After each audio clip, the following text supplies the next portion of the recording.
Yeah, we're gonna go NFL draft, you feel me?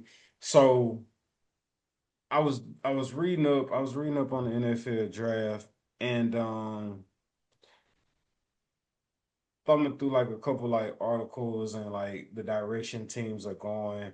I was interested to see that teams are having conversations about, as opposed to trying to load up on this draft, teams feel like 2027 is going to be a bigger draft in terms of like the talent pool that you have with the selections compared to this year. And this may be appear to be like one of the weakest drafts on a very long time. The two marquee names in terms from a quarterback position, you have Fernando Mendoza, and then you got Ty Simpson, Fernando Mendoza from Indiana, and then you got Ty Simpson from Alabama. And people are looking at those guys. It's just like obviously Mendoza has the resume that would make you have the allure to be like, oh snap, could the Las Vegas Raiders take him number one overall after being able to get Ashton Genty last year? Could they take him number one overall? But then the question on the other side, if not Fernando Mendoza as a first round draft pick or overall number one draft pick, do you go Ty Simpson? But the problem with Ty Simpson is he doesn't really have the history. He's only had 16 career starts in his college football career. And when I hear limited ability, not limited ability, but when I hear limited experience, my mind immediately goes to Anthony Richardson, where Feminism. tenderness with Anthony Richardson, it was like, oh man, like we have all these questions about like, well, his talent jumps off the board, his arm strength, his ability, dual threat quarterback, boom, boom, boom, boom. But he didn't have a lot of experience on the field experience, and so that's what I think about when they bring up those questions about Ty Simpson. When I was mentioning Fernando Mendoza, I seen you kind of had this look in your face like he ain't really it. You ain't feeling him. And so, like, what is your take on this draft from a quarterback standpoint with Fernando and Ty?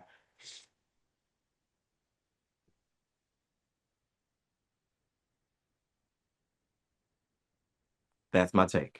No, seriously though, they're boring.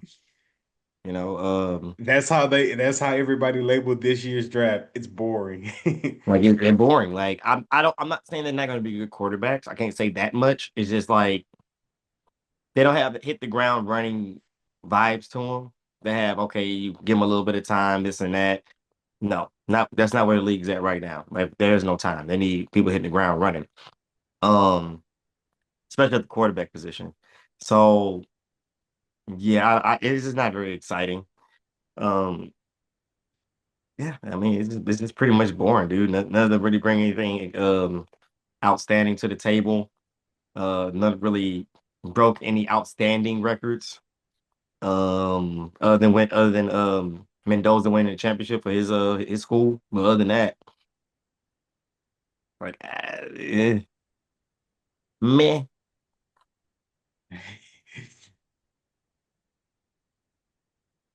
Yeah, no, man. The Houston Texans, we have 8 picks this year. We got 8 picks this year. We got one first round pick, two two-round picks, one third-round pick, one fourth-round pick, two fifth-round picks, and one second-round pick. And obviously, we know for us, our biggest thing is an offensive lineman. We need to get an offensive lineman like yesterday. I would exaggerating a bit, of course. Could all 8 of our draft picks be linemen? Because that's how in dire need we are to like build an offensive line long term to be able to sustain and be able to grow with CJ Stroud. We got Wyatt Taylor, Ed Ingram, Jake Andrews, signees in the free agency to like kind of help and get some experience on that offensive line for us. But yeah, us finding some marquee players in the NFL in the draft and finding a lineman, um, I think is like premium priority. We have the 28th overall draft pick, and if that's not a lineman, I'm gonna be like, what are we doing? We are phenomenal on defense. We had a We're gonna champ. trade. It's funny you say that because a lot of people are talking about trading away their picks. Like people, well, no, uh, I hope I'm not saying it right, but with the draft, right? With the draft, it's being said that you may see a lot of pick swaps from this perspective. Again, this is a boring draft, and you won't see a lot of teams. With not only is this a boring draft, people believe next year is going to have a lot more talent. So you won't see a lot of trades where teams are trading away their 2027 draft picks. You'll just see a lot of you could see potentially a lot of trades in this year drafts where they're just trading up or trading down as opposed to trading for the future. Yeah, we got a lot of talent right now. Like we have a lot of Pro Bowlers. We have a lot of money we need to spend. Like we don't need to go out of our way to keep drafting more good guys. I know it sounds strange, but we don't need to break. We don't need to go out our way. We can move around rather than overthink it. Because the players we got right now are good. Like the receivers we have, the cornerbacks, the linebackers, the Yeah, bro, we are a talent wise, we are a great team, bro. absolutely. We I need some mean, to a degree on the except for the offensive line, obviously, but yeah, like we are a great team. all the more the reason we need to trade a veteran already rather than trying to build up somebody. We don't need time for a Will Anderson situation. Not Will Anderson, a Will.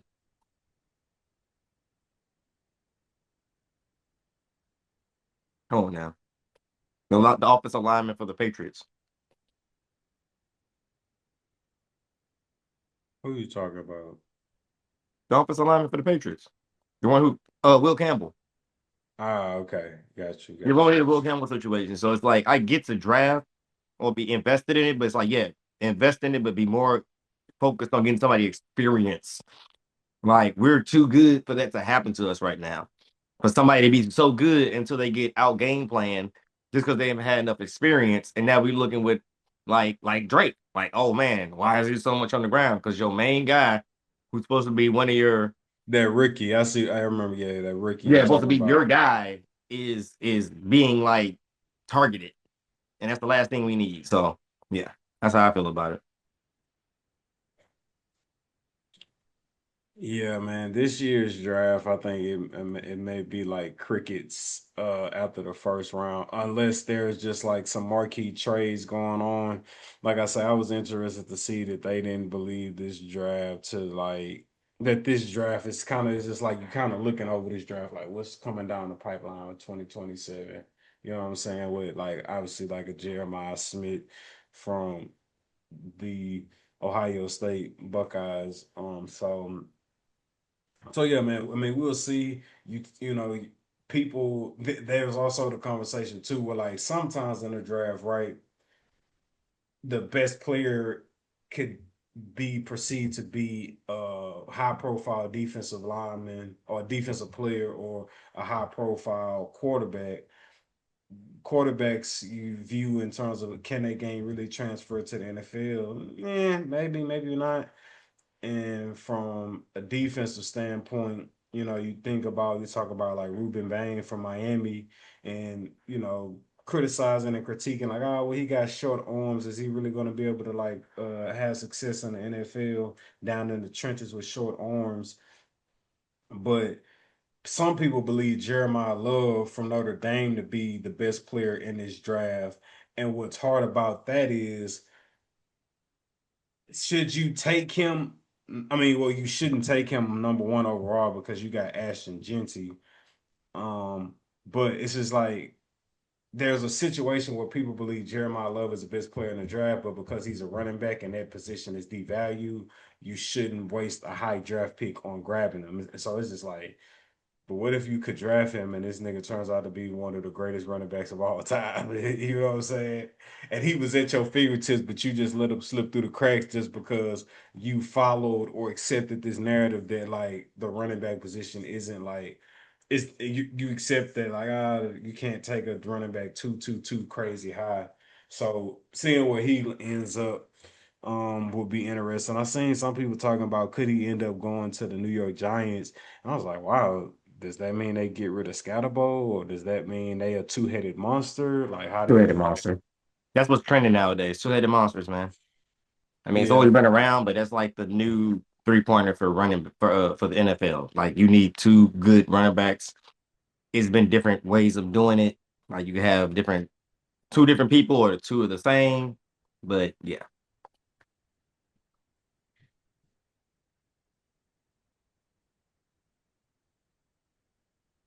yeah, man. So now draft is this week. Shout out to the Texans, Nick Casario. You've been doing really good things. You got us out of the Deshaun Watson hole. You dug us out of the Bill O'Brien hole. We have to give you your props for that. Been in the playoffs ever since CJ Stroud has been in the league. So yeah, man, do great things for us. Real quick, before we cross over to the NBA playoffs, Black Piece, what are your thoughts about Draco and what are your thoughts about the conversation around them being favorites to land AJ Brown? I think it's perfect. Um, I don't think AJ Brown has to deal with a quarterback who's not an actual quarterback anymore. You're dealing with a true quarterback. Take it how y'all want to take it, guys. Also, I feel like this is a good sign to Drake, which if he wasn't already feeling like they were invested in him, this is another investment of trying to get a high caliber a high caliber receiver who not only is a good receiver, but it's more of that safety net style receiver. It's like, all right, go get it. All right, I'm getting pressured. I know is as long as I can read the coverage, I can be able to get you the ball and I can be able to, not necessarily overthink a play. Like I know, as long as I know your route and where you're at, I'm good. And I think when last year he really didn't have it. I mean, Stephon Diggs did a fantastic job, but he lacked certain, I guess, features, if you would say that kind of made him a little more limited. But we have an AJ Brown, especially someone who's starving after the season he just had. That's just like now. I don't want to overstep this, but I want to make sure I let this be known first. I know I feel like this is going to be trending. This is like similar when they gave Tom Brady Randy Moss. I'm not saying that he is, but I know how the internet's going to do. They're going to take that and run with it. Just know that Ross Adamas was the first one to tell you.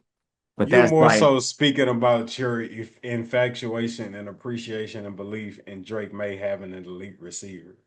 yes, absolutely. Like, I can't remember, and I'm not going to go that far as saying like that's how they treated Tom Brady when he was before he got Randy Moss. Like, they felt like he was good and they kind of wanted to see how it would be if he actually got a good player. And next thing you know, he took it to that next level. Um, but I think something like that's gonna happen, but just on a smaller scale, of course. Like I'm not putting Drake May in that conversation with Tom Brady yet. I can't.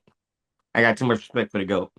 I'm a big Drake May fan, but I can't say he's just like him. But I'm just saying that's a similar scenario of what they're doing for the quarterback. And you see how Tom Brady responded. Like, oh, y'all gave me who? Who just went through what?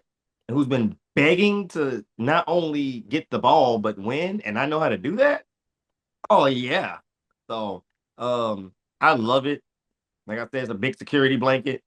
Other than his tight end Hunter Henry, and like I said, they keep Butte, Hollins. That's gonna be a heck of an offense to stop.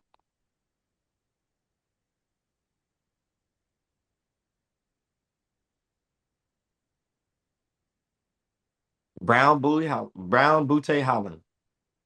I was like, bro, what? Brown, Butte, Holland. That's their receiving core if they get them.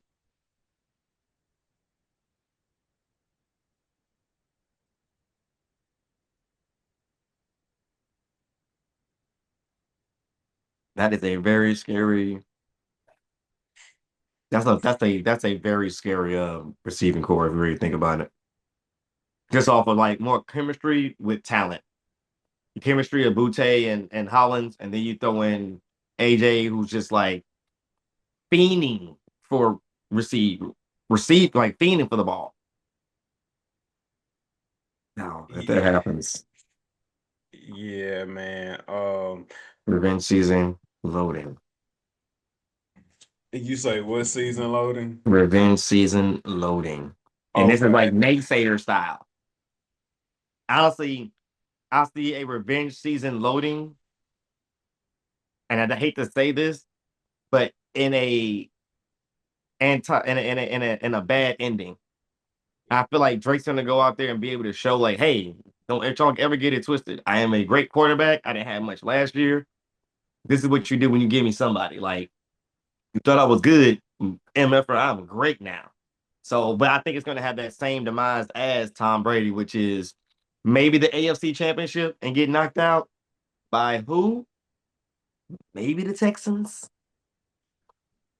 Rotterdam is talking today. I'm just saying, I feel like that could happen. Chiefs are out. The Ravens ain't made too many giant moves. The Bills are the Bills. That could be very well the AFC Championship, and I could see them getting stopped by the Texans on some revenge stuff. But I just see Drake having a hell of a crazy like, hey, y'all thought I was what? I was mid, I was mediocre, I was okay. Nah, I'm him. But I do see that happening. Shout out to the Texans. The doors of the pod are open.